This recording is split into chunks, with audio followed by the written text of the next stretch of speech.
세상의 이슈들을 정확하게 진단 분석하는 통찰력 9단 김정문 전도사의 세상클립 TV입니다. 요즘 끝을 모르고 독주하는 문재인 정권의 행태가 계속되고 있습니다. 마치 왼수를 갚듯이 무슨 원수를 졌는지는 모르겠지만 수십 년을 갈고 닦고 이빨을 갈았던 사람들이 한 번 기회를 잡고 나면 피도 눈물도 없이 모질게 몰아붙이는, 독하게 몰아붙이는 그런 형국입니다. 의회 민주주의는 완전히 상실되었고 대화와 타협의 정치는 아예 기대하기도 어렵게 되었습니다.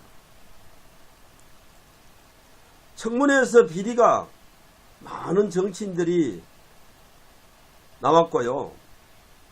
야당에서 그리고 국민들이 그 문제를 많이 지적을 했지만 이 문재인이는 그대로 계획한 대로 진행해버리고 임명해버렸습니다.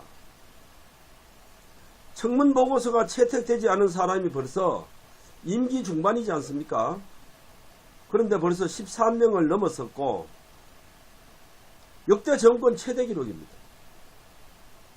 임기 중반인데 이 지경이니 임기 말까지 앞으로 한 2년 남았는데 한 20명 넘어서지 않을까 이렇게 예상을 합니다. 자, 이런 사람들을 추천하는, 검증해야 될 민정수석, 소위 말해서 조국 민정라인, 야당과 국민들은 조국을 교체하라고 얘기를 하지만 대통령의 인사권은 고유 권한을 내세우면서 꿈쩍도 하지 않습니다. 수없이 고집을 부리고 있는데 이런 문제들을 다 뒤로 하고 이번에 패스트트랙 법을 꼼수로 통과시키는 것을 보면서 더 이상 이제는 대화와 타협을 기대할 수도 없고 그 모든 것을 거부하는 정권이라고 이제 단정을 해야 할 것 같습니다. 이러다 보니까 이번에 문무일 검찰총장이 항명을 했죠. 이제 자기들 내부에서도 불만이 나오고 있다는 그런 증거입니다. 내부 고발자들이 많이 나왔습니다만 또 그것은 비밀 누설이라는 죄목을 씌워서 또 탄압을 하고요. 또 감옥에 보내지 않습니까? 그런데 이번에 문무일 총장 정말 용기를 내어서 항명을 했습니다.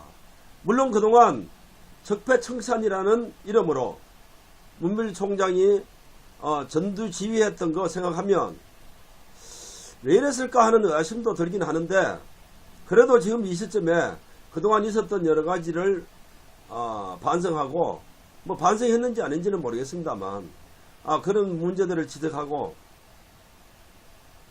이번에 항명을 했습니다.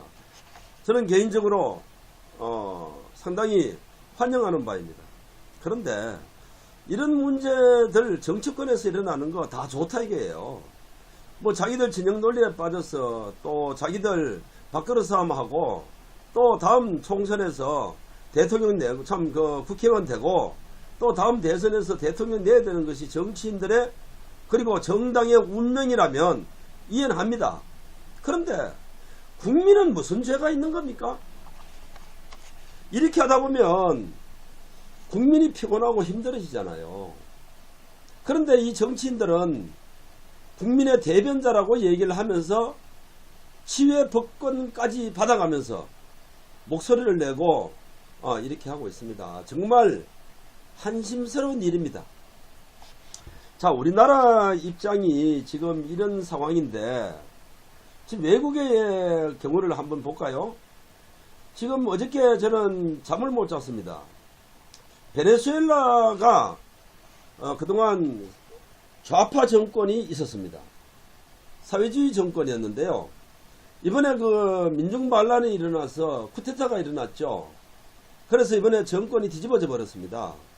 자, 그런데 우리 다시 국내로 들어오면 이런 것들을 타산지석으로 삼아야 되는 거 아니겠습니까? 언제 사회주의 국가가 망했는지 인식도 못하고 지금 문재인 정권은 바로 사회주의 좌빨 정권을 지향하고 있습니다. 도대체 어느 곳에 정신을 두고 있는지 참 이해가 가지 않는 부분들입니다. 이 베네수엘라는요, 불과 몇 년 전만 해도 상당히 그 나라가 기름이 많이 나오거든요. 그래서 부유한 나라였어요. 그런데 요즘 태극기 세력에서 줄곧 하는 얘기가 뭐냐면, 대한민국이 이렇게 가다 보면 베네수엘라의 길을 걸을 수밖에 없다라고 많은 지식인들이 그리고 애국 동지들이 그런 얘기를 합니다. 그런데 지금 어저께 바로 그런 결과가 나왔지 않습니까? 이제 더 이상 뭘 선택의 여지가 있습니까? 이제는 정치권에서 정신을 차리고요.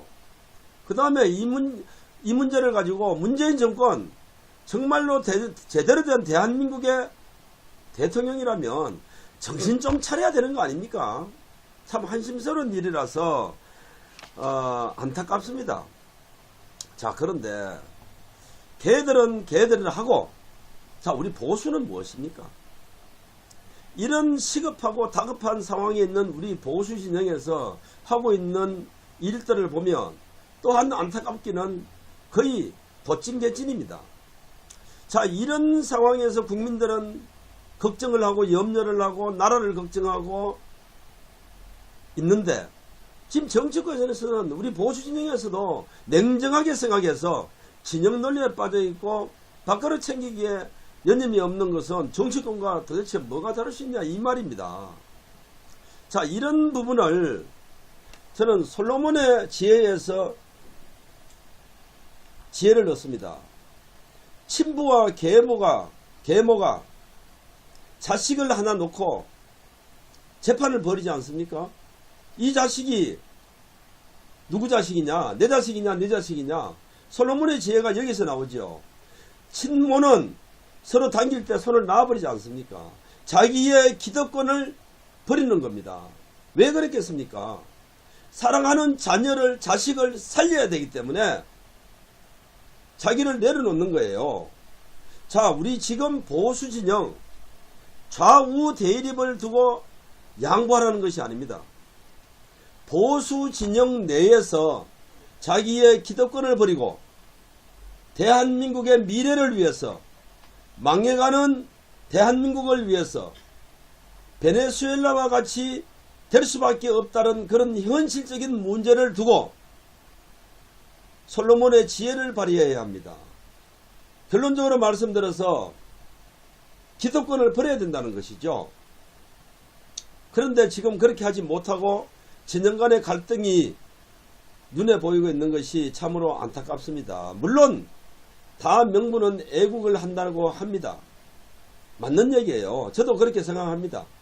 지금 광화문에서 서울역까지 전개되고 있는 이 애국운동이 어디 개인의 어떤 욕심만 가지고 가겠습니까?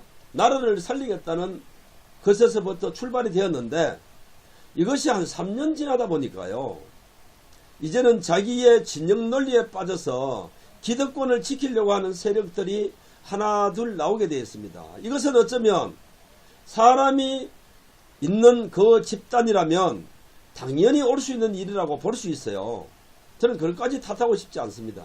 그러나 지금의 이 시점은 그것을 초월해야 될 시기가 아닌가. 그렇다면 저는 또 한 가지 이렇게 예를 듭니다. 지금 한국 교회가 상당히 분열되어 있고 어려움을 맞이하고 있습니다. 왜 이렇게 분열됐을까요? 지금의 탄핵 시국과 거의 대동소이한 일이 있었습니다. 그것이 바로 36년 동안 일본의 식민지 정책으로 인해서 우리가 겪게 되었던 신사참배 문제예요.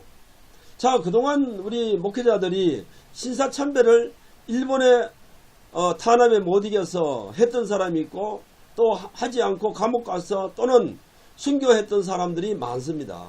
그런데 막상 해방을 되고 나니까 너는 그때 신사참배 했지 않느냐, 나는 안 하고 감옥 갔었다 라는 걸로 따지기 시작하는 거예요. 그러다 보니까 결과는 어떻게 됐습니까? 이 교회가 그 문제로 인해서 교단이 갈라지고요. 그걸로 인해서 고신이 만들어진 거 아닙니까? 부산으로 내려가 있는 고려신학 교단 고신입니다. 자, 이것과 우리 다른 교단이 분열되다 보니까 지금 대한민국의 교단이 이렇게 우죽순으로 많이 분열되는 현실들을 우리는 보면서 국민들은 이렇게 얘기합니다. 기독교인들이나 비기독교인들이 교회가 자기들 밥그릇 싸움하기 위해서 분열됐다라고 하면서 참 비판을 합니다. 그런데 지금 우리 보수 진영의 입장을 한번 보십시오. 탄핵을 기점으로 해서 다른 것은 탄핵이냐 아니면 신자 참여냐의 문제예요. 그런데 탄핵을 기점으로 해서 너는 탄핵을 찬성했다, 나는 탄핵에 찬성하지 않았던 걸로 지금 분열이 생기고 있어요. 그래서 너는 그 당시에 탄핵에 찬성했던 사람이니까 너는 빠져라. 응? 또 나는 끝까지 탄핵을 찬성하지 않았기 때문에 나는 기득권을 갖고 내가 선명하다, 정의롭다, 또 이렇게 생각하는 세력들이 있습니다. 그런데 따지고 보면요, 탄핵에 동조했던 사람들도 나쁜 사람들이지만 잘못된 선택을 한 것이지만 그것을 지켜내지 못한 사람들도 역사의 큰 죄인들이에요. 그런데 자기들의 잘못은, 자기들의 죄는 미화시키고 단지 탄핵에 동조했던 세력만 탄압을 한다면 과연 이렇게 해서 보수 대결집이 일어나겠습니까? 자, 제가 지금 이런 방송을 하고 있습니다만 제가 좌빨입니까? 제가 사회주의자입니까? 제가 공산주의자입니까? 제가 문재인 정권에 동조하는 사람입니까? 또는 민주당과 문재인에게 비호를 받아서 이런 방송을 해서 보수 분열을 시켜달라고 하는 그런 사람입니까? 아니지 않습니까? 저는 20대부터 주사파와 싸워온 공산주의, 사회주의와 주사파, 한총련, 전교련에 대해서 제가 너무나 잘 알고 있는 사람입니다.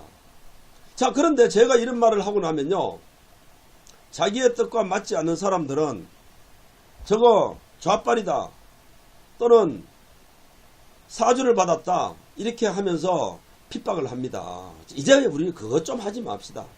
그리고 또 한 가지 있습니다. 이것이 이런 부분들이 바로 보수 대연합을 이루는 걸림돌이 되고요.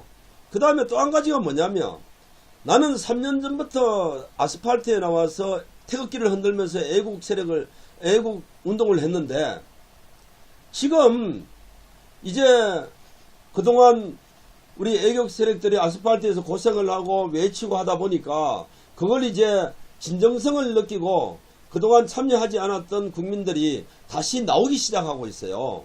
자, 급기야는 한국당도 지금 시작했지 않습니까?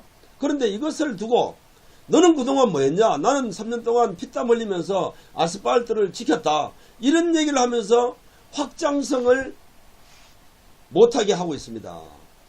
이 확장을 못하면 지금 광화문에서 서울역까지 태극기를 들고 있는 세력들이 도대체 몇 명이나 되겠습니까? 물론 많죠. 그런데 문재인 정권을 무너뜨릴 수 있는 숫자라고 생각하세요? 자, 이런 확장성이 없으면 참여하고 싶은 국민들이 이런 말 듣기 싫어서 참여하지 않습니다. 이건 분명히 우리가 알아야 될 문제입니다. 그래서 우리가 왜 그러면 그런 확장성을 하기 위해서는 그런 말을 하지 말아야 된다. 그 다음에 탄핵 파냐 그렇지 않은 파냐를 따지면서 서로를 공격하지 말아야 된다라고 제가 하냐면, 우리의 주 목적은 문재인 정권입니다. 그리고 좌파 정권입니다. 이 좌파 정권을 쓰러뜨리는데 총력을 기울이는 힘을 결집을 해야 된다. 그 다음에는 말이죠, 우리가 사람이 있는 곳에는 다 서열이 있고 또 집단 이기주의가 있게 마련입니다. 그런 연후에 그때 가서 진영놀이에 들어가십시오. 그때부터는 실력을 만드는 겁니다. 그런데 지금부터 그 실력을 만들기 위해서 또 힘을 키우기 위해서 뿔뿔이 세력을 확장해 가고 확장하는 까지는 괜찮아요. 그런데 같은 보수 진영을 비방하고 이렇게 되면 우리의 목적인 문재인 정권을 쓰러뜨릴 수가 없다는데 심각성이 있다는 얘기죠. 그래서 이제는 그것을 중단해야 된다. 자, 제가 왜 오늘 이 방송 상당 부분을 이런 얘기를 하냐면, 그동안 문재인 정권이 해오는 꼬락서니를 보면 그 심각성이 이루 말할 수가 없다는데 제가 이르게 된 거죠. 거기다가 이제 우리가 명분이 있지 않습니까? 사회주의 국가인 베네수엘라가 이렇게 무너졌습니다. 대통령 교체가 되고 쿠데타가 일어났는데 분명히 사회주의 국가는 성공하지 못한다. 또 좌파 정권은 지탱할 수 없다는 것이 결론이 나왔어요. 그런데 우리 대한민국의 지금 문재인 정권은 그 길을 지금 가고 있다는 것이죠. 잘못된 것을 바로잡으려고 하는 그런 정의로운 애국 국민들이 이제는 그런 차원에서 나서야 된다는 거죠. 저는 그래서 오늘 이런 내용을 가지고 방송 정보를 할애해서 이렇게 하고 있습니다. 자, 또 한 가지 덧붙이면요, 이 베네수엘라가 말이죠, 자체적으로 쿠데타가 성공할 수 있다고 봅니까? 저는 그렇게 생각하지 않습니다. 국민들도 그렇게 생각하시겠지만 그 뒤에는 미국이 있습니다. 지금 우리 대한민국의 문제를 트럼프에게 의지를 하면서 트럼프가 김정은이를 때려달라고 이렇게 우리가 바라고 있지 않습니까? 참 어려운 얘기예요. 그것이 불가능하면 이제 점점 더 어려워지겠죠. 비핵화는 어려워지겠죠. 그리고 다음 총선에서 만약에 지금 좌빨 정권이 다수당이 되고 또 그 2중대, 3중대, 4중대들이 합쳐서 과반이 넘어가는 시점이 된다거나 또 아니면 다음 대선에서 또다시 사회주의 좌빨 정권, 좌파 정권이 대한민국을 장악하게 된다면 아마도 말이죠. 제가 예측하건대 미국은 대한민국 좌파 정권을 때릴 겁니다. 이것이 두려운 겁니다. 그렇게 되면 어떻게 되겠습니까? 이 대한민국은요, 내전 상태가 들어갑니다. 지금 베네수엘라가 지금 그 길을 가고 있지 않습니까? 과연 한 나라가 내전을 겪게 된다면 그 모든 피해는 고스란히 그 자국민들이 질 수밖에 없는 상황이 옵니다. 자, 국민 여러분, 지금 그걸 원하십니까? 그리고 지금 문재인 정권을 지지하는 좌파 세력들, 그리고 아무것도 모르고 포퓰리즘에 빠져서 복지 정책에 빠져서 좋은 게 좋다, 좋은 것이 좋다라고 따라가는 그런 세력들, 내전을 원하십니까? 피를 토하는 그런 가슴을 치고 통곡해야 될 그것이 눈앞에 있는데 그것을 과연 겪을 준비가 되어 있습니까, 여러분? 자, 이것이 아니라면요, 제 말씀을 경청하시고 이제 각성하셔야 됩니다. 보수 진영은 결집을 해야 됩니다. 제가 보수 진영 결집하라고 하면 스파이로 보지 마세요. 좌빨이라 보지 마세요. 이것이 이루어지지 않으면 결단코 문재인 정권을 쓰러뜨릴 수가 없습니다. 이 사람들은요, 40년, 50년을 자기들 정권을 수립하기 위해서 준비해온 사람들입니다. 독한 사람들입니다. 그런데 선한 생각을 가지고, 얌전한 생각을 가지고 이 정권을 무너뜨릴 수 있다고 생각하십니까? 저는 믿겠습니다. 저희들 방송은 이제 이런 관점에서 접근을 하고 할 텐데요, 정말 안타까운 심정으로 국민 여러분께 하소연합니다. 이런 모든 것을 언론들은 입을 닫고 있습니다. 저희들 그래서 항상 말씀드립니다만 KBS 시청료 거부운동을 전개하고 있습니다. 저희들 지금 전국을 순회하면서 시청료 거부운동을 전개하고 있고, 그 다음에 지금 드디어 보수 진영의 핵심 조직인 재향군인회가 지금 발벗고 나서서 지난주에는 KBS 앞에서 시청료 거부 운동을 선언했습니다. 이렇게 탄력을 받아가고 있고 또 그동안 잠자코 있던 세력들이 움직이는 것은 왜 움직이는 거겠습니까? 그동안 지켜보니까 자기들도 이제 느끼는 거죠. 문무일 총장이 검찰총장이 움직이고 있지 않습니까? 이제 앞으로 이런 사람들이 우죽순으로 많이 나타날 겁니다. 그런데 우리 보수진영에서 너 그때 뭐 했냐? 왜 지금 하냐라고 질타를 한다면 이런 사람들이 입을 닫을 수밖에 없겠죠. 우리 그런 어리석은 생각을 하지 맙시다. 자, 오늘 김정문 전도사의 세상 권리 마지막으로 한 말씀 드리겠습니다. 자유한국당 이제 삭발식 하면서 거리에 나왔습니다. 이것을 애국국민 여러분 꼼수라고 보지 마세요. 진정성으로 봐주세요. 그리고 늦었지만 지금이라도 나올 수 있도록 우리 태극기 세력들 바로 여러분들께서 큰 역할을 하셨습니다. 여러분들의 역할이 지금 자유한국당을 움직였습니다. 그리고 대한애국당 그동안 고생 많이 하셨습니다. 여러분들의 노력과 피와 땀이 지금 국민들을 이렇게 움직였습니다.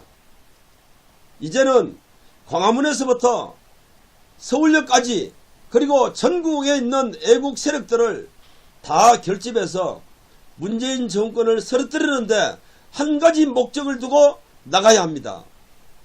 저를 비판하시려면 하십시오. 저는 좌파도 아니고 좌빨도 아니고 문재인이나 민주당의 사주를 받고 한 사람도 아니고요. 5.18 유공자도 아닙니다. 부탁합니다. 애절하게 강구합니다. 보수 대결집을 요구합니다. 김정문 전도사의 세상클릭TV 오늘은 여기서 마치도록 하겠습니다.